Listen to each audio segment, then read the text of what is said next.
Vamos lá, pessoal, mais uma questão sobre o poder legislativo, questão de número 301.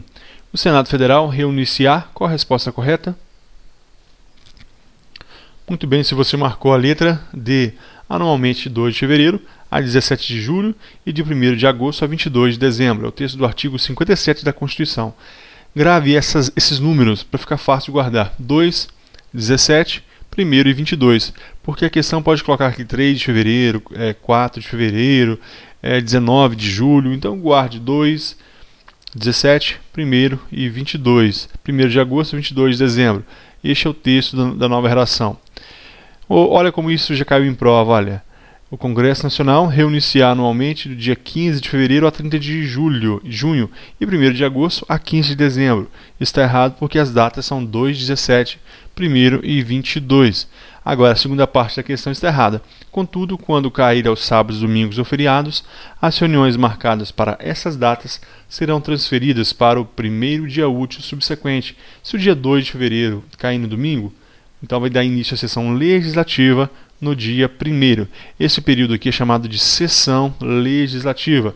É aquele período dentro de um ano, aquele período de trabalhos do legislativo dentro daquele ano. Continuando. 302. Segundo a Constituição Federal Brasileira, no tocante às reuniões, é correto afirmar? Qual a resposta correta? O gabarito. Letra C. A Câmara dos Deputados e o Senado Federal reunir-se-ão em sessão conjunta para, dentre outros assuntos, conhecer do veto e sobre ele deliberar. É o artigo 57, parágrafo 3º, inciso 4. Pessoal, veto. Em se tratando de veto, guarde que será reunião conjunta da Câmara e do Senado. Reunião conjunta, e você tem que guardar qual é o tipo de reunião. Não é sessão ordinária ali do Congresso Nacional, é reunião conjunta da Câmara e do Senado Federal. E para quê? Dentre outras hipóteses, conhecer o veto. A presidente ela vetou. O Congresso vai conhecer os motivos do veto e vai deliberar, porque o veto pode ser quebrado. Continuando, vamos ver aqui a letra A. A sessão legislativa só poderá ser interrompida para posterior aprovação do projeto de lei de diretrizes orçamentárias. Está errado porque é o seguinte: o texto da lei diz que a sessão legislativa não será interrompida sem a aprovação da LDO. A LDO que é feita ali anualmente, diferente do plano plurianual, que é feito de 4 em 4 anos, a LDO é feita anualmente, Lei de Diretrizes Orçamentárias. E essa sessão não será interrompida antes que seja aprovada a LDO. A letra B está errada porque as datas não são essas, são aquelas que a gente viu: 2 de fevereiro, 17 de julho, 1º de agosto e 22 de dezembro. A letra D. Cada uma das casas renunciar em sessões preparatórias para a eleição das respectivas mesas. Para o mandato de um ano? Não é um ano. O correto são 2 anos. Cada uma das casas reunir-se-á em sessões preparatórias a partir de 1º de fevereiro. Então, a partir do 1º de fevereiro, essas casas vão reunir uma comissão ali de preparatória. Para o quê? Para a posse dos seus membros e eleição das respectivas mesas. E esse mandato é de 2 anos e vedada a recondução para a eleição imediatamente subsequente. Então imagina que aquela eleição de 1º de fevereiro. Presidente ali da Câmara, Eduardo Cunha. Vamos supor que seja no primeiro mandato. Então ele não pode ser, a partir de 2 anos haverá uma nova eleição, ele não pode ser candidato ali. Aí fecharam os 4 anos. Na próxima ele pode ser, mas no período imediatamente subsequente ele não pode ser presidente ali da eleição, ele não pode ocupar aquela mesa. Portanto, o mandato dessa mesa, 2 anos. E a letra E fala o seguinte: a mesa do Congresso Nacional será presidida pelo presidente da Câmara dos Deputados. Nós vimos aqui pelo parágrafo 5º do artigo 57. A mesa do Congresso Nacional será presidida pelo presidente do Senado Federal. Olha, e os demais cargos serão exercidos alternadamente pelos ocupantes de cargos equivalentes na Câmara dos Deputados e no Senado Federal. Então, pessoal, vamos ver isso aí. Quem é o presidente do Congresso Nacional? é o presidente do Senado Federal. Quem que é o vice-presidente do Senado? É o vice-presidente da Câmara. Quem que é o terceiro vice? E vai alternando Câmara e Senado. E é isso que está dizendo. O presidente da Câmara é o presidente do Senado. Os demais cargos serão exercidos alternadamente pelos ocupantes da Câmara e do Senado Federal. Portanto, o nosso gabarito aqui é a letra C. Questão de número 303. José é presidente do STF. Olavo é presidente do Senado Federal. Cláudio é procurador-geral da República. Samarco é presidente do Superior Tribunal de Justiça e Santiago, advogado-geral da União. Nesse sentido, a convocação extraordinária do Congresso Nacional em regra far-se-á pelo... Qual é a resposta correta? Questão muito boa da Fundação Carlos Chagas. O gabarito, letra B, Olavo, para o compromisso e a posse do presidente e vice da República. Vejamos, Olavo é presidente do Senado Federal. Vamos ver isso. Artigo 57, parágrafo 6º. A convocação extraordinária do Congresso Nacional. Nós sabemos, pessoal, que aquelas reuniões que a gente viu, dia 1º dia 2 de fevereiro a 17 de julho e 1º de agosto a 22 de dezembro, reuniões ordinárias, mas pode haver reuniões, convocação extraordinárias. E como que será feita? Inciso 1, pelo presidente do Senado Federal, em caso de decretação de estado de defesa ou de intervenção federal, de pedido de autorização para decretação do estado de sítio e para compromisso e posse do presidente e vice-presidente da República. Olha, pessoal, em caso, portanto, de ameaça de guerra, grande comoção e qualquer uma dessas hipóteses ali onde será necessário utilizar aqueles meios da defesa das instituições democráticas, essa convocação será feita pelo presidente do Senado Federal. Agora, pode ser feita pelo presidente da República, pelos presidentes da Câmara dos Deputados e do Senado Federal, ou requerimento da maioria dos membros de ambas as casas, em caso de urgência ou interesse público relevante.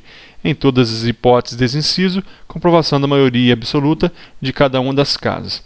Quando for de caso de urgência ou interesse público relevante, mas que não seja caso de intervenção federal, estado de defesa ou estado de sítio, aí será as hipóteses abaixo aqui. Qualquer um desses presidentes, destes presidentes da República, da Câmara ou do Senado Federal, ou requerimento dos membros da maioria da casa, em todas as hipóteses, comprovação maioria de cada uma daquelas casas. Mas será feita pelo presidente do Senado Federal, quando estado de defesa, intervenção federal e estado de sítio. Olavo, para o compromisso da posse do presidente e vice-presidente da República. Ele é presidente do Senado Federal. É a parte final do inciso 1, ok? Então, respondemos, vamos prosseguir então. 304.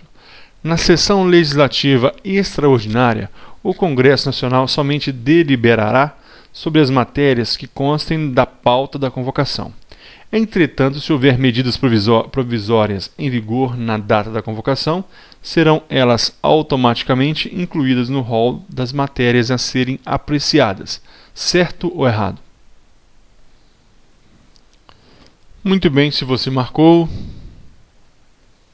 Certo, está certo. Parágrafo 7º do artigo 57. Na sessão legislativa extraordinária, o Congresso somente vai deliberar sobre matéria para o qual foi convocado. Foi convocado para a questão de um veto ou para uma questão de relevante interesse da sociedade. Então, neste caso, o único assunto a ser discutido, debatido ali, será aquele para o qual foi convocado, sobre aquela matéria, ressalvada na hipótese do parágrafo 8º, que fala da medida provisória e é vedado o pagamento de parcela indenizatória em razão dessa convocação. O que interessa para a gente aqui em relação do parágrafo 8º, que fala da medida provisória. Portanto, está correto que na sessão legislativa o Congresso somente deliberará sobre aquela matéria. Só que se houver medida provisória em vigor na data da convocação, serão elas automaticamente incluídas no rol das matérias a serem apreciadas. Questão de número 305. Nas convocações extraordinárias do Congresso Nacional, serão automaticamente incluídas na pauta da convocação as medidas provisórias que estejam em vigor. Aí ficou de graça, né? Então vamos nem perder tempo. Está correta, é o parágrafo 8º. Havendo medidas provisórias em vigor na data da convocação extraordinária do Congresso Nacional, serão elas automaticamente incluídas na pauta da convocação. Olha, o CESP ama essas questões. Prosseguindo, questão de número 306. Analise as afirmações abaixo. Por favor, leia as alternativas e marque a sua resposta. Gabarito. Letra A. Somente o item 1 está correto. O Congresso Nacional e suas casas terão comissões permanentes e temporárias, constituídas na forma e com as atribuições previstas no respectivo regimento ou no ato que resultar a sua criação. Existe o regimento interno da Câmara, existe o regimento interno do Senado e existe o regimento comum das duas casas, Câmara e do Senado. Quando você faz concurso para a Câmara, ali você tem que estudar o regimento da Câmara e o regimento comum. Quando você faz concurso para o Senado, você estuda o regimento interno do Senado e também o regimento comum das duas casas. Portanto, o Congresso Nacional terão essas comissões permanentes e temporárias, que serão disciplinadas nesses regimentos. E o item 2 está errado porque, vejamos, olha, na constituição das mesas de cada comissão é assegurada a representação proporcional dos partidos ou dos blocos parlamentares que participam da respectiva casa. O não cumprimento dessa representação proporcional ocasionará a nulidade das decisões da mesa. Está errado porque o artigo 58, parágrafo 1º, diz o seguinte: na constituição das mesas e de cada comissão é assegurada, tanto quanto possível, a representação proporcional dos partidos ou dos blocos parlamentares que participam das casas, tanto quanto possível. Não é obrigatório, não é a ferro e fogo. A questão dizia aqui que o não cumprimento vai ocasionar a nulidade. Isso aqui não existe, ok? Então vamos prosseguir. O gabarito é o letra A, somente o item 1 está correto. Questão de número 307, questão de 2015. São competências de uma comissão permanente da Câmara dos Deputados, exceto... Pausou o vídeo? Já respondeu? O gabarito... Letra A. Convocar o presidente e ministro de Estado para prestar informações sobre assuntos inerentes às suas atribuições. Olha, pessoal, vamos entender isso. Artigo 58, parágrafo 2º. As comissões, em razão da matéria de sua competência, cabe 1. Discutir e votar o projeto de lei que dispensar, na forma do regimento, a competência do plenário, salvo se houver recurso de 1/10 dos membros da Casa. Votar o projeto de lei ou na forma do regimento e ainda, quando for competência do plenário, salvo se houver recurso de 1/10 dos membros da Casa. Poderá haver um recurso de 1/10 e esse projeto de lei, as comissões poderão votá-los. As comissões, a comissão ali de Constituição e Justiça, ela pode votar um projeto de lei de sua competência? Pode sim, desde que seja dispensável do plenário. Então a própria lei diz que aquela matéria é dispensável do voto do plenário. Pode ser votado, portanto, pelaquela comissão, salvo se houver um recurso de 1/10 dos membros da Casa. 1/10 ali dos deputados ou 1/10 dos senadores da respectiva casa. Eles vão então fazer ali, eles vão pedir para que vão entrar com recurso para que aquilo seja votado em plenário, porque eles consideram que aquela matéria é de grande interesse e não deve se ficar restringida àquela mesa. 2. Realizar audiências públicas com entidades da sociedade civil. Antes de aprovar um projeto de lei, tem que ter audiência pública. 3. Convocar ministro de Estado para a prestação de informações sobre assuntos inerentes às suas atribuições. Não tem presidente da República aqui. As comissões não convocam presidente da República. 4. Receber petições, reclamações, representações ou queixas de qualquer pessoa contra os atos ou omissões das autoridades ou entidades públicas. Então essa comissão recebe as reclamações do povo em relação à prestação de serviço público através de suas autoridades. 5. Solicitar depoimento de qualquer autoridade ou cidadão. Olha, autoridade ou cidadão pode ser convocado. E 6. Apreciar programas de obras, planos nacionais, regionais e setoriais de desenvolvimento e sobre eles emitir parecer. Voltando à questão. Convocar o presidente da República? A comissão não. A comissão não tem este poder. Somente o ministro de Estado para prestar informações sobre assuntos inerentes. Todas as outras nós lemos. A 58, solicitar depoimento de qualquer cidadão, realizar audiências públicas, receber petições. Agora, a letra A está no artigo 61. Exercer a iniciativa das leis complementares e ordinárias na forma e nos casos previstos na Constituição da República. Portanto, naquilo que está previsto nos seus regimentos, as leis, ou melhor, exercer a iniciativa das leis complementares e ordinárias na forma dos casos previstos nessa Constituição. Portanto, a própria Constituição traz as hipóteses em que a mesa vai dar início ao projeto de lei. Continuando, 308, questão de 2015 também. Quanto ao controle administrativo, judicial e legislativo, é correto afirmar que vai ser fácil porque... Continua. Responda aí. Já pausou o vídeo? Respondeu. Você entendeu por que ficou fácil, né? Porque o nosso assunto é o quê? O nosso assunto é as comissões. E todas as outras alternativas não falam de comissões. Mas o importante aqui é a gente entender esse assunto. Vamos ver as erradas primeiro, antes de a gente entrar no assunto. Olha, o mandado de segurança coletivo pode ser impetrado pela Defensoria Pública e pelo Ministério Público Federal na defesa de interesses difusos e coletivos? É claro que não. Nós sabemos que quem impetra mandato de segurança coletiva na realidade, é partido político com representação no Congresso Nacional e sindicato, entidade de classe de associação legalmente constituída há pelo menos um ano. A letra B. Qualquer brasileiro é parte legítima desde que arque com as custas do processo e com honorário advocatícios para propor ação popular que visa anular ato lesivo ou patrimônio público? Não. Para começar, é qualquer cidadão e também não tem que pagar nada, a não ser que haja má fé.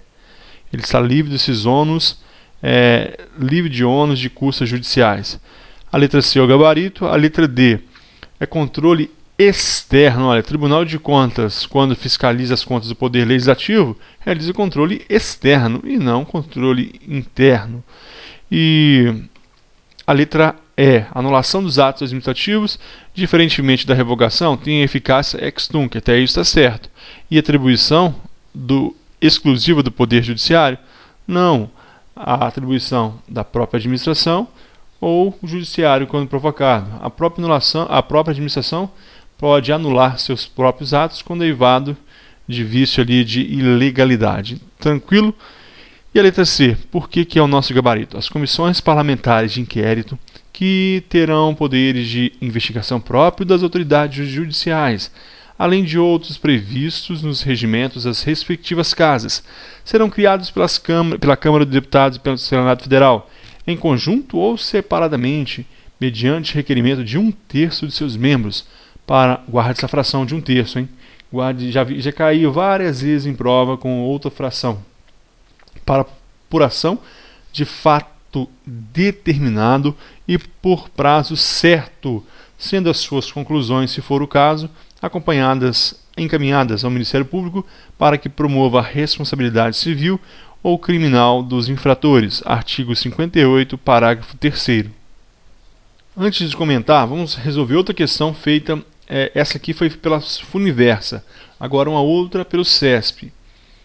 As comissões parlamentares de inquérito são criadas pela Câmara dos Deputados e pelo Senado Federal, em conjunto ou separadamente, para apuração de fato determinado por prazo certo, devendo suas conclusões, se for o caso, serem encaminhadas ao Ministério Público para que promova a responsabilidade civil ou criminal dos infratores. Certo ou errado? O gabarito está certo. É o mesmo texto. Então vejamos, pessoal. Estamos falando da Comissão Parlamentar de Inquérito, a CPI. Ora, essas comissões elas terão os poderes de investigação próprio das autoridades judiciais. Eles têm os poderes instrutórios de juízes. Então, essa CPI ela vai poder intimar pessoas, servidores, poderá convocar para que prestem depoimentos. Portanto, aqui na forma da lei, essas CPIs poderão, no exercício de suas atribuições, determinar as diligências que reputarem necessárias e requerer a convocação de ministros de Estado, tomar depoimento de quaisquer autoridades federais, estaduais ou municipais, ouvir os indiciados, inquirir sobre testemunhas, sobre o compromisso, requisitar de repartições públicas e autárquicas informações e documentos, transportar-se aos lugares onde fizer necessário a sua presença. Então vejamos, pessoal, que essa CPI ela possui estes poderes próprios de investigação das autoridades judiciais. Tome cuidado, que eu já vi isso aqui em muitas aulas, em muitas questões de provas. Quais os poderes que a CPI tem na autoridade judicial? Poderes investigatórios. Cuidado, ele não vai tomar decisão. A CPI não vai condenar ninguém. A CPI ela é Comissão Parlamentar de Inquérito. Inquérito é investigação. Continuando aqui neste mesmo, na letra C ainda, olha, serão criadas pela Câmara e pelo Senado ou em conjunto ou separadamente, mediante o que? Requerimento de 1/3 dos seus membros para apuração de fato determinado por prazo certo. Não existe uma CPI abstrata. Vamos criar uma CPI aqui para a gente investigar.